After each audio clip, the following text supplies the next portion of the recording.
அடுத்தது சொத்துகள் சேர்ப்பன அப்படின்னா இழந்த உங்களுடைய வம்பில் இருக்கக்கூடிய உங்களுடைய சொத்து அடுத்தவர்களுடைய கைக்கு போனது எல்லாத்தையுமே மீட்டு எடுத்துடலாம். கடன் முதல்ல திரும்ப கிடைக்கும். நீங்க கொடுத்த கடன் அது கொடுப்பாரா இல்லையா அப்படிங்கிறதெல்லாம் போய் கைக்கு பணமே வந்துடும். அது ஒரு சந்தோஷத்தை கொடுக்கும்.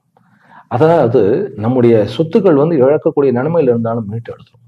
முக்கியமாக ஓம் கார்த்த வீரியார்ஜுனாய நமக அப்படின்னு சொல்லிட்டே இருங்க. இந்த ராகு 4ஆம் இடத்துல இருக்கக்கூடிய ராகு பல இழப்புகளை உங்களுக்கு கொடுத்தது. அதையெல்லாம் மீட்டு எடுத்து, அதாவது அது சொந்தமாக இருந்ததுதான் பிரச்சனை. அது அண்ணன் தம்பியாக இருக்கலாம், சித்தப்பா பெரியப்பாவாக இருக்கலாம், அல்லது மச்சினனாக இருக்கலாம், பங்காளியாக இருக்கலாம். அவர்களே நம்மளை பினான்சியலா ஏமாற்றி விட்டார்கள் அப்படிங்கிறதா தாங்க முடியாது. அதெல்லாம் திரும்ப கிடைச்சிடும். உங்களுக்கு கெயின் ஆகிடும். உங்களுடைய இழந்த விஷயங்கள், அடகு வச்சிருந்த நகைகளை மீட்டு எடுத்துக்கலாம்.